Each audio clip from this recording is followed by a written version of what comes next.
Political, entertainment, sports और हर तरह की न्यूज़ के लिए फेस न्यूज़ चैनल सब्सक्राइब करें और इंस्टेंट अपडेट्स के लिए बेल आइकन ज़रूर दबाएं। कहना कोई शायद अतिशयोक्ति नहीं होगी। लोगों का खुद उनके ऊपर विश्वास नहीं है। नेशनल पार्टी है, बड़ी पार्टी तो है, इसमें तो कोई शक नहीं है। तो मोहम्मद इलियास साहब, मैं आपसे जानना चाहूँगा, जो भी अब जो इसकी समीक्षा की अगर बात करें तो क्या इसके रिजल्ट आप मानते क्या? अब पार्टी के बेस पे उनको मिलेगा या नहीं मिलेगा ये मैं नहीं कह सकता। नज़दीक से देखा है, कोरोना काल में उन्होंने अपने आसपास काफ़ी राशन भी बांटा और खाना भी बांटा। माना जाएगा मतलब कि जो बड़ी पार्टियां आज के निगम के चुनाव, ये सवाल आपका मेरे से था।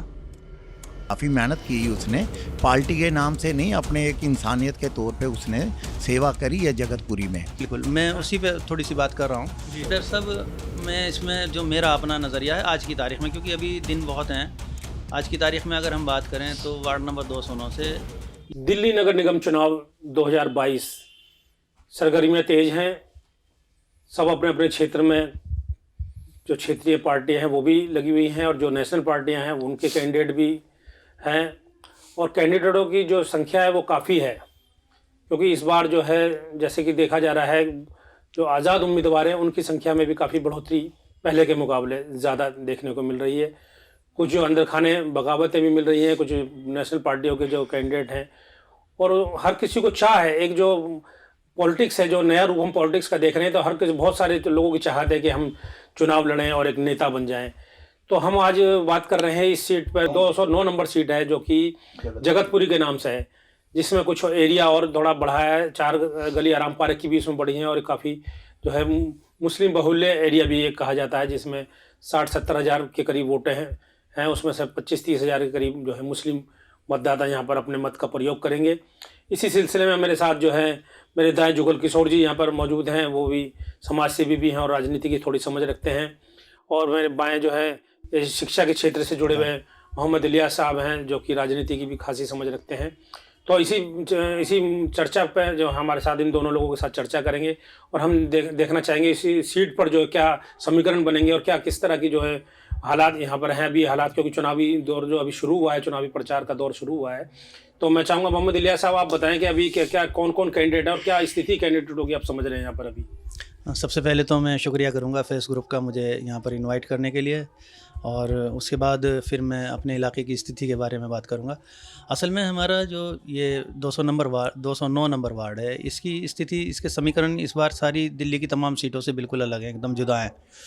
इसकी वजह यह है कि पिछली बार से अगर हम शुरुआत करते हैं तो पिछला हमारे यहाँ जो पार्षद हुआ करते थे वो दीपक मल्होत्रा जो भाजपा से होते थे, और इनका जो फ़ाइट की थी वो शाहनवाज़ हुसैन ने की थी इनसे फ़ाइट, जो बहुत कम मार्जिन से इनको डिफीट किया था। कुल 200 वोट के आसपास शाहनवाज़ हुसैन हारे थे। तो ये तो पिछला स्टेटस था इसका सीट का। लेकिन अगर मैं अभी की मौजूदा बात करूं आपसे, तो अभी अलग अलग पार्टी से यहाँ पर 4 कैंडिडेट बड़े माने जा रहे हैं, जिसमें भाजपा से एक राजू साईं हैं हमारे बीच में, और कांग्रेस से बिट्टू मंत्री उनको बोलते हैं मोहसिन खान हैं, आम आदमी पार्टी से शिवदत्त कौशिक हैं, और बड़ी पार्टी तो नहीं, लेकिन मैं बड़ा कैंडिडेट इसलिए कहूँगा क्योंकि वो तकरीबन विनिंग कैंडिडेट थे, जो इस वक्त आम आदमी पार्टी के बागी हैं, शाहनवाज़ हुसैन।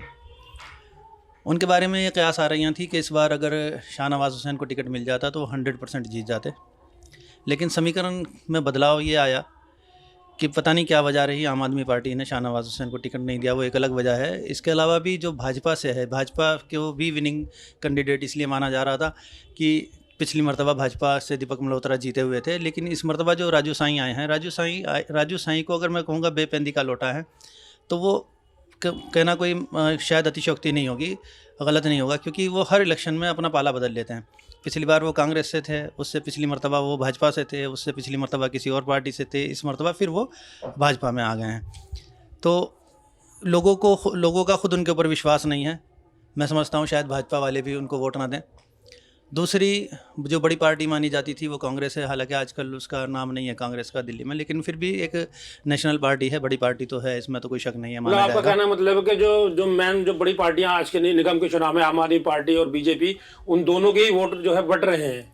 जी बिल्कुल, मैं हाँ। उसी पे थोड़ी सी बात कर रहा हूँ। जी जी। तो बड़ी पार्टी जो कांग्रेस मानी जाती थी, लेकिन नेशनल लेवल पर तो देखिए अभी भी बड़ी पार्टी है। कांग्रेस ने जो चेहरा उतारा है उसको कोई नहीं जानता। कोई मैं समझता हूँ उसकी कोई सोशल स्टेटस ऐसा नहीं है, या उसकी कोई इकोनॉमिकल कंडीशन भी ऐसी नहीं है कि वो चुनाव लड़ सके। तो लोग मानकर चल रहे हैं कि शायद कांग्रेस ने ये इलेक्शन जीतने के लिए नहीं, हारने के लिए ही ऐसा कैंडिडेट उतारा है। तीसरी फिर मैं आम आदमी पार्टी की बात कहूँ तो उन्होंने एक जीते हुए कैंडिडेट को टिकट ना दे करके और एक ऐसे कैंडिडेट को ला करके बाहर से खड़ा कर दिया जो उस इलाके का है भी नहीं, उस ज्यूरिडिक्शन में नहीं आता है उनका खुद का अपना वोट। वो गीता कॉलोनी से लेकर वहाँ इम्पोज किए गए हैं, ये कि ये इम्प्लांट किए गए हैं। मैं ये भी कह सकता हूँ कि पैराशूट कैंडिडेट हैं।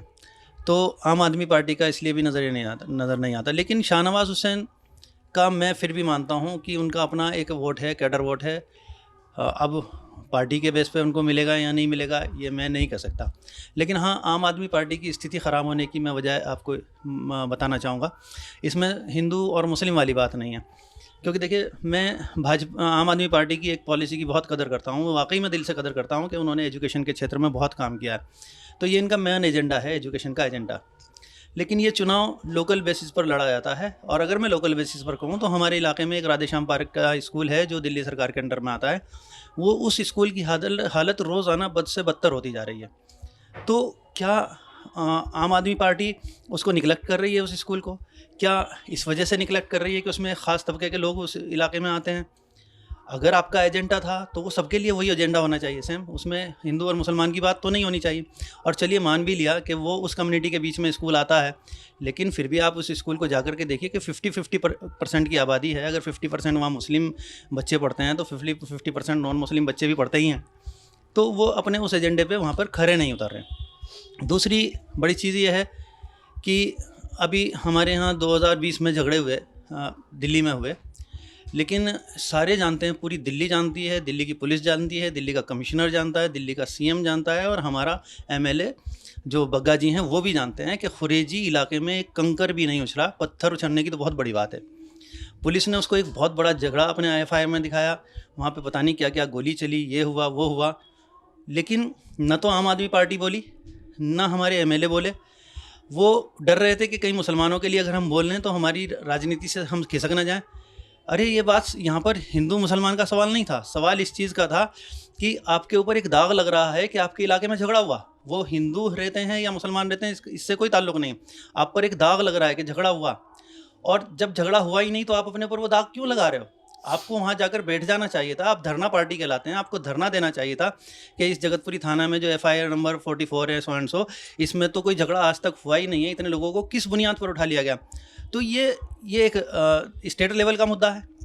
तो कुल मिलाकर स्टेट लेवल के, अगर मैं इसकी 200 नंबर वार्ड की बात करूं, मैं आपसे ख़ास तौर से बताना चाहूँगा, अगर 209 नंबर वार्ड की बात करूं तो स्टेट लेवल के मुद्दों पे भी आम आदमी पार्टी यहाँ पे पूरी नहीं उतर रही है, और लोकल मुद्दों पर भी आम आदमी पार्टी पूरी नहीं उतर रही है। लोकल तो लोग कैंडिडेट की शक्ल पर देते हैं। एक अच्छा कैंडिडेट था, उसको सभी का वोट दिया था, हिंदूज़ का वोट बहुत मिला था शाहनवाज़ हुसैन को। मैं ये नहीं कहता कि उसको मुस्लिम वोट मिलेगा खाली, मैं समझता हूँ शायद 50-50 का रेशो था, हिंदूज़ वोट बहुत मिला था। और अब भी ऐसा नहीं है कि वो किसी दूसरी पार्टी से खड़ा गया हो तो उसकी फेस वैल्यू पर उसको वोट ना मिले। वो वोट मिलने वाला है उसको, चाहे पार्टी कोई भी हो, लेकिन वो वोट शाहनवाज़ हुसैन को मिलने वाला है। तो मैं ये नहीं कहता कि कौन जीतेगा कौन नहीं जीतेगा, लेकिन इस वक्त आम आदमी पार्टी की ये सीट ख़राब हो जाने वाली है बिल्कुल पूरी तरह से। तो आपका जो है जुगल किशोर जी, जैसे कि मोहम्मद इलियास साहब ने बताया कि यहाँ आम आदमी पार्टी के सभी लोग नाराज़ हैं और बीजेपी की भी वोट यहाँ पर बट रहे हैं, तो और कांग्रेस का जो कैंडिडेट है बहुत कमज़ोर है। तो आपकी क्या कहना चाहेंगे इस सारी मतलब? ऐसा है, मैंने बिट्टू मंत्री जी को काफ़ी नज़दीक से देखा है। कोरोना काल में उन्होंने अपने आसपास काफ़ी राशन भी बांटा और खाना भी बांटा, और किसान जो बैठे थे धरने पे वहाँ तक उन्होंने जाके राशन भी बना हुआ खाना भी दिया, और पानी वगैरह, लिमका, ये सब चीज़ उसने बेचारे ने किया। काफ़ी मेहनत की उसने, पार्टी के नाम से नहीं, अपने एक इंसानियत के तौर पे उसने सेवा करी है जगतपुरी में। बाकी रही पार्टी की बात, पार्टी तो देखो सब लड़ना चाहते हैं और जीतना भी चाहते हैं, जीतेगा तो एक ही आदमी चाहे कोई भी हो। रही शाहनवाज की, उन्होंने पीछे काफ़ी टक्कर दी थी, मगर आम पार्टी का पता नहीं क्या हो गया, पैसे का लेन देन का मामला है या क्या है, उसकी टिकट काट कर एक गीता कॉलोनी से गए इंसान को टिकट दे दी। मुकाबला तो उनका टक्कर का है, बाकी जहाँ से वो टिकट लेके आए इससे बढ़िया वो निर्दलीय लड़ते तो काफ़ी सपोर्ट मिलती उनको। तो जिगल किशोर जी, जैसे कि आपने बताया दोनों कैंडिडेट के बारे में, मैं उसके जो बीजेपी से जो कैंडिडेट है उसके बारे में आपका क्या ख्याल है? हमारे भाई हैं वो राजू साईं, काफ़ी उन्होंने भी कोरोना काल में सेवा करी है पब्लिक की, ज़रूरतमंद को राशन दिया है घर जा जा के। बाकी उनका भाई साहब ने सही कहा कि वो एक पार्टी में नहीं रहते, हर इलेक्शन में पार्टी बदल लेते हैं। उनका अपनी नज़रिया है क्या है, किस लिए वो पार्टी बदल रहे हैं। पहले वो बीजेपी में थे, फिर आम पार्टी में चले गए, फिर कांग्रेस में आए, आज फिर बीजेपी में चले गए। तो मुझे नहीं लग रहा कि वो कैसे किस हिसाब से सोच के पार्टी बदलते हैं। बाकी ये है पब्लिक तौर पे, ज़मीनी तौर पे वो काफ़ी सेवा करते हैं पब्लिक की और साईं भक्त हैं वो। तो मोहम्मद इलियास साहब, मैं आपसे जानना चाहूँगा, जो भी अब जो इसकी समीक्षा की अगर बात करें तो क्या इसके रिजल्ट आप मानते हैं कि आने वाली 4 तारीख को जो पोलिंग होगी उसके बाद जो रिजल्ट आएंगे तो क्या किस तरह के जो रिजल्ट आने की उम्मीद है आपको? देखिए डॉक्टर साहब, मैं इसमें जो मेरा अपना नज़रिया है आज की तारीख में, क्योंकि अभी दिन बहुत हैं, आज की तारीख में अगर हम बात करें तो वार्ड नंबर 209 से ये तीनों मैं अगर बोलूँ, हमारे राजू साईं और शिवदत्त तौशीक और शाहनवाज हुसैन, ये तकरीबन आसपास ही रहेंगे। उम्मीद है कि शायद भाजपा यहाँ से निकल जाए, उम्मीद ऐसा मुझे नज़र आती है अभी आज की डेट में अगर मैं बात करता हूँ तो।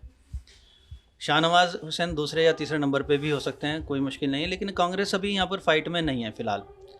ये इसको बदला भी जा सकता है, रुख को बदला भी जा सकता है, क्योंकि मैं अक्सर एक बात कहता हूँ कि भाई चुनाव लड़ने के लिए लोहे के पाँव और चांदी के हाथ चाहिए। तो जिसके पास लोहे के पाँव हैं और चांदी के हाथ हैं वो बहुत दूर तक इस दौड़ में जाता है, इसमें कोई शक नहीं है। जीत उसकी गारंटी नहीं है, लेकिन वो दौड़ में आगे ज़रूर पहुँच जाता है। तो एक तो तरीका ये भी है कि लोहे के पाँव और चांदी के हाथों का इस्तेमाल करा जाए। दूसरी चीज़ ये है कि अपनी काबिलियतों को बताए इंसान जा करके कि मैंने क्या किया है, लोगों को समझाए।